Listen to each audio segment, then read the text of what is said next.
welcome back. I'm just having a bit of the lash of some doom eternal.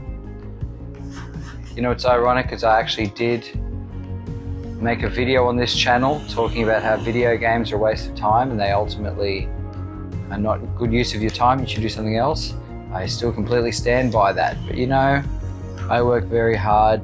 Once every year or two, a game comes out that piques my interest and I go, yep, I'm going to get obsessed about that, and then I'm going to get over it for another year or two and be productive. Had a huge few weeks, very busy, big projects.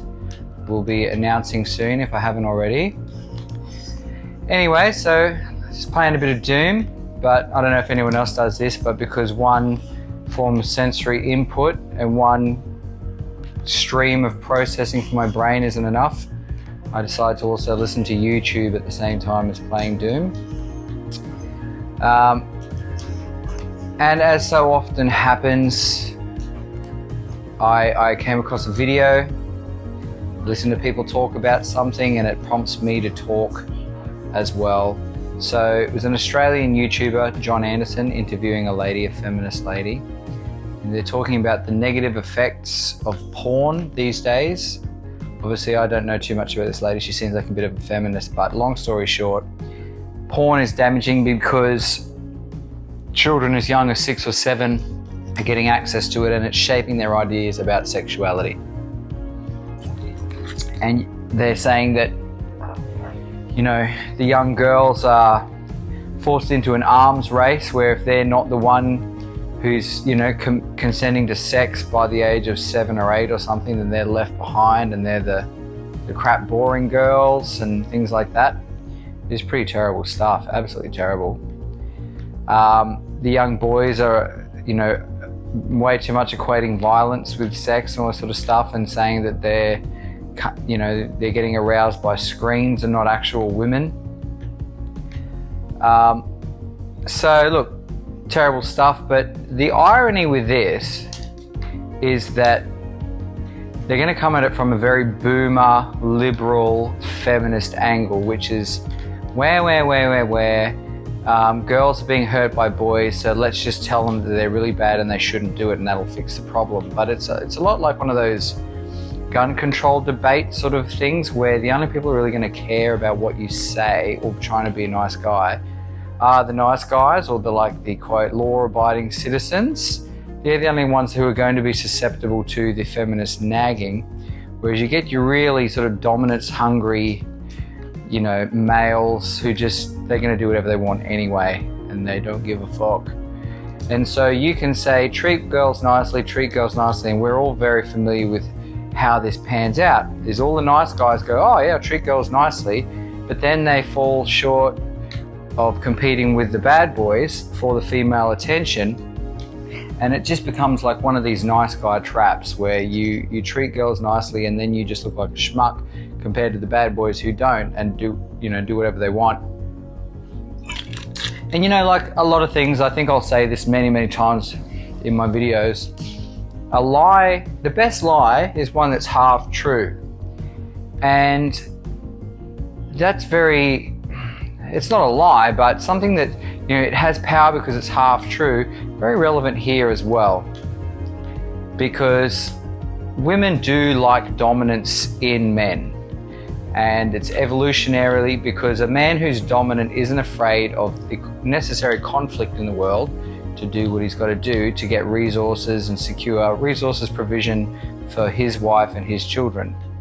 So the half truth there is that women do like dominance in men. That's the irony. Now, I think that what happened is back in the day when we had more patriarchal societies, the average man was a lot more dominant. You say to your average guy, look, you're the head of the household. You know, your wife should be pleasant and she should not be competing with you and combative and, you know, boorish and, you know, very manly. When you set up that dynamic, it's not hard for the average Joe Blow to have his dominance that his woman can respect and go, okay, well, you know, buddy, you've got to lead the household. This is your responsibility. This is your job. You know, everyone's got their jobs. It's not even about being particularly privileged. It's about saying, well, I've got a job. I have areas of life which I have to exert dominance, or say, even better words, probably leadership over. I have to exert leadership. And the wife does that too. And it's just that they you know, different areas of expertise. It's a division of labor. It's an efficient division of labor where men and women specialize in different things. So the point being, in a patriarchal, traditionally conservative society, your average guy, it was much easier for him to assert some dominance, which women do respond to. But he didn't have to be really out there. He didn't have to be degenerately negative, like, you know, actually in the proper use of the term, toxic masculinity type dominance, where you really are just an antisocial, dysfunctional fuck. But, you know, what's happened now is that all the nice guys they're not nice guys, they're absolute pussies. They've got no dominance, no drive. They've basically just turned into whining bitch beta males who are just constantly whining on about their feelings. Oh, I've seen these guys. It's, you know, oh, I can't do that because, you know, the relationship I have with my mother, blah, blah, blah. And it's psychologizing feminine framework. So a lot of men are like that. And because, like Noah Ravoy said, in the absence of benevolent dominance, women will choose malevolent dominance, because at the end of the day, evolutionarily, they need a male with some dominance to survive. And they'll choose that. They'll choose surviving over not surviving. They'll choose surviving less than ideally over not surviving, if you know what I mean. So a man who treats her a bit like shit, at least he's not going to be weak. And from a biological evolutionary psychology standpoint, that is better. A man who's dysfunctional and antisocial and, you know, is not that great, but still gets shit done and has some drive and embraces competition, is not afraid of the world, that is better than a soft, nice guy with no balls. So the irony is, you've got this conservative commentator, and they're talking, and like, I really sympathize, because I think porn is fucking terrible. It really does fuck with kids, and I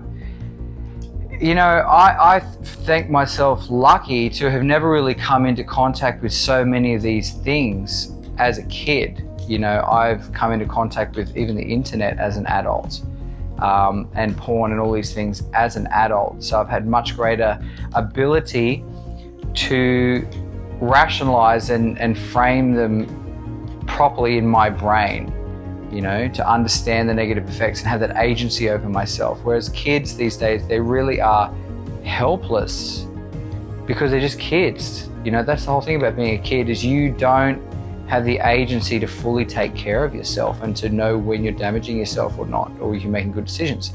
So they are helpless to the degeneracy of porn. It really is terrible. So as much as I sympathize, the grand irony, I think, is that this feminist woman, you know, I'm going to take a wild guess, but I think that's because the wild guess is going to be indicative of a very common opinion, even if it's not this specific woman's opinion. But very commonly, feminists will say, well, we need to nag and bitch and shame all the nice guys to be nicer. And so you're actually just exacerbating the problem a little bit like that. You're certainly not going to fix it at all. Like I said, the nice guys will go, yeah, okay, so that's what women want, I'll do what women want. The nice guys will be like, well, fuck that, I'm going to do what I want because I'm just antisocial. And then the women are left between, you know, not always, but very commonly, the nice guy completely castrated beta males and the dysfunctional fucks who do whatever they want. So they still choose those guys. It is really horrible because there is an arms race. They were saying that, you know, a lot of these girls, if they're not being like completely slutty, they just can't keep up for the male attention with the other girls. You know, that's the horrible thing about it. Of course, one other option is to actually turn your back on society and just go, well, I'm not going to participate in that at all. But, you know, women are so socially agreeable that that's not really even going to occur to them. That it's not going to occur to them to, go their own way, so to speak, and say, well, it does sometimes, like obviously people or individuals, disclaimer, caveat. But in general, human beings participate in society, and we want to participate in society and in societal norms. And so a lot of these women are going to participate in these things, even if they don't really like it. And, they're going to complain and bitch and moan, and for sure, why wouldn't they? It's pretty terrible. So the point being, though, there's an arms race for these women where they really have to slut each other, and you start getting into this really degenerate stuff where, sex and violence, and sex and like all sorts of, abnormal behaviors, and it's at the point where people can't even enjoy those sort of things. We can't enjoy sex without, strangling or anal or, tying people up and that sort of thing. And that's because of porn. So look, I do really sympathize. It is fucking degenerate. But once again, so the other irony is that, the first irony is these things wouldn't happen if you had more of a patriarchal conservative society, but the feminists have undermined that now. So they're essentially women complaining about the effects of what they wanted, complaining about maybe the unforeseen effects, but the side effects nevertheless of conditions that they helped create. So that's, if you want to fix porn, be more conservative, be more traditional, be more patriarchal. Put your average nice guy, give him the societal ability to exert dominance, so that a woman doesn't have to go looking for the negative expressions of dominance in antisocial men. So, but that's never going to happen for a feminist and a boomer liberal conservative. They're never going to say, well, let's return to a patriarchy, or let's at least, teach young men to be benevolently dominant. Not in ways that are abusive to women at all, but even just saying no, insisting that women have a job to fulfill, and just not being that complete bitch, which so many guys are. It's really not hard to do once you've shown the way, but figuring it out for yourself can be quite a journey. The second complete irony, I guess, which is a real shame, but porn, there is a certain tribe of people who are very, once again, wherever there's a moral hazard, whenever there's something that skirts the boundaries of legality and, and all this bullshit. Oh, I own my body, so, the child consented and this ANCAP bullshit. Whenever there's that kind of degenerate baiting people into a moral hazard, one certain tribe is always at the forefront. But that's never going to be said either. That is the eternal victim class who cannot be criticized, and therefore the boomer is never going to fix this solution because of that sacred cow. So really, yeah, if you wanted to make women safe and have them not subject to these sort of things, the institution of marriage, that's what it was for. You can wish the world to be however you want, but one of the truisms about the world is that the only thing that can defeat the bad guy with the gun is a good guy with a gun. And in the same way, if you want to make women safe from evil men, if you want to make women safe from antisocial evil men, then make them safe with nice social men, i.e. make them married. She said in this interview, one of these poor girls was saying, well, my last 3 or 4 Tinder hookups, the men all went for my throat and didn't even ask me. So she's having sex with random strangers, and part of the normal sex routine is that they want to strangle her. You do you, but it's to go straight in with that sort of stuff is pretty full on. Without well-established boundaries, it can be quite degrading. So I completely, once again, sympathize with her problem with that. But look at the framing. Well, this is on her Tinder hookups. Well, seriously, is this the best that society can offer? Is that you basically just get on an app? I really got to stop saying basically, don't I? We know what Tinder is, but it's fucked. It is fucked. And so imagine saying to this feminist woman who's complaining about the secondary effects of this situation, well, how about you improve the situation by improving the social norms around sex outside of marriage, or at least sex outside of reciprocal and consensual relationships, not consensual relationships, at least sex outside of long-term relationships, or at least the idea that you would have completely indiscriminate sex with random strangers. Try rethinking that social norm, and this chick was probably going to be one of the first person that shouts you down and calls you a misogynist asshole. So that's also very ironical.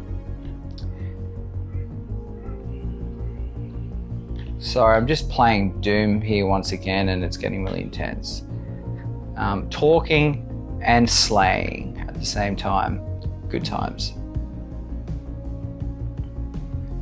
So look, to round off just my comments on that, yeah, I really sympathise with the effects of porn on kids. I'm definitely going to be shielding my children from porn. A lot of things, one of the first things she actually said too was like, even if in your house it's very well controlled and you don't have those influences, a lot of these kids, they're seeing it on the bus, they're seeing it with their other school friends, they're getting shown at school. And once again, one of my immediate thought is, well, if I can't control what happens to my child, if I can't control negative deleterious influences on my child's mental well-being, then I'll homeschool. But for a lot of people, that's just an unthinkable or just an antisocial kind of solution that's not possible. And so you can complain about life all you want, but if you don't have the intellectual fortitude or the ability to think outside the box to really create solutions to what it is you're complaining about, you're just complaining. Complaint without action is just impotent. So, oh God.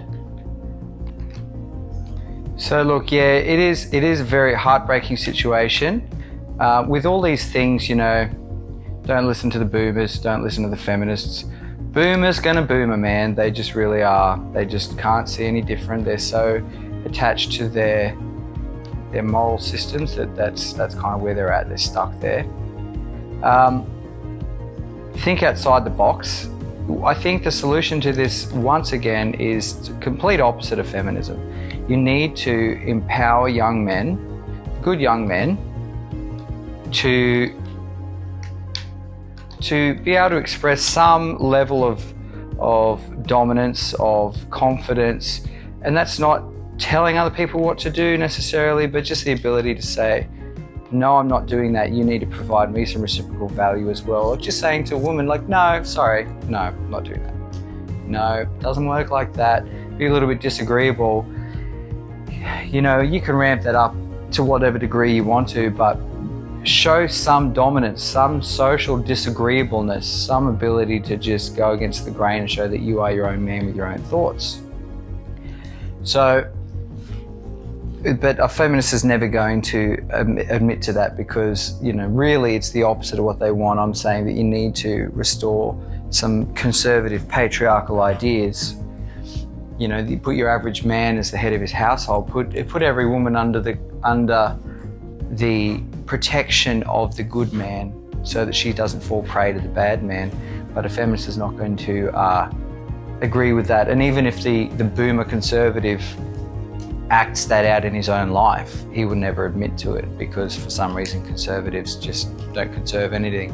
It's a bit of a joke, but anyway. But yeah, porn is terrible. It is, once again, baiting into moral hazard. Baiting into moral hazard, what that means is that you're baiting people into a situation that's really harmful for them. You're circumventing their level of agency. You know, the libertarianism will say, well, if you choose it, you choose it, you're in control of your own body. Libertarianism is ultimately a leftist ideology because it is an equality doctrine. The thing that undermines the validity of libertarianism is that people don't all have the same levels of agency. That's what it really comes down to. Libertarianism says, I own my body, therefore every choice I make, I should be able to make. But, you know, and that in a lot of contexts that is true. But when people make decisions that hurt them in the long term and they're not aware of the long-term effects, or they even just don't have the ability short-term to judge an action or a path according to its long-term effects, then that's a failure of their level of agency. And when people find themselves in the negative effects of these actions, which they may have voluntarily chosen in the moment, they still demand that something be done about them. And the funny thing is that that's what's exactly happening with the feminist, is the feminist is saying, this is bad, this needs to be fixed, I need this condition where women are being harmed, and, you know, it's also harming boys too, a lot of this stuff, it's really bad for them. But being a feminist, her primary motivation is to talk about the effects on women. But she's, you know, she might not agree that it is feminism which created these conditions, but it really is in a lot of ways. Liberalism and feminism. So to prove my point exactly, her ideology created the conditions for these effects to happen. And so, but now she's demanding something be done about it. Now she's not happy about it. So what I'm trying to say is that it may even be appropriate then to say, well, at the very outset of these things, to recognize that people don't necessarily all have the same level of agency, and they will advocate things which will have negative long-term effects, which they will then demand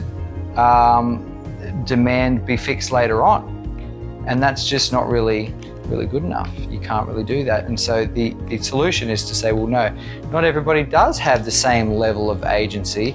Maybe it's not just right that you can just go and hook up and kind of damage your soul because it's long-term not good for you.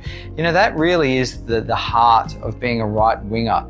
That is the heart of, well, it should be, of conservatism, but of being a right-winger, of being not a left-winger, is realizing that human beings are hierarchical in agency. There's a hierarchy of agency.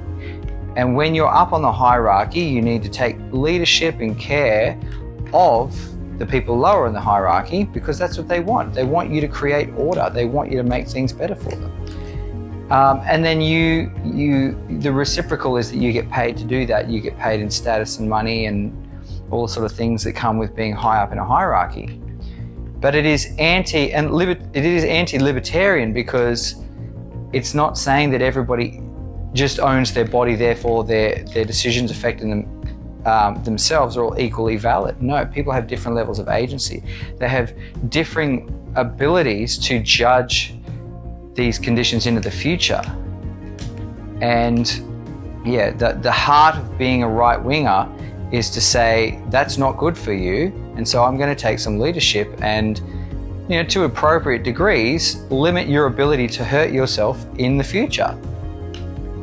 And so the appropriate situation probably would have been to the feminists, well, no, yes, you may own your body. And, you know, I'm not actually a religious person, but, you know, that's where the religious terminology can come in quite handy. You may own your body, but you don't own your soul. And so I actually have a duty to stop you damaging your soul. But as I said, my commentary now is really about highlighting irony, and the irony is that's never going to fly with a feminist. Imagine telling a feminist, no, we need to create social norms where you can't just go and have 3 or 4 hookups on Tinder in a week and have sex with random strangers. That's actually pretty fucking gross, but imagine that. So yeah, a couple of boomers complaining about the secondary effects of their own ideologies and asking for solutions that will never come because they can't stomach them. Anyway, in other news, water is wet.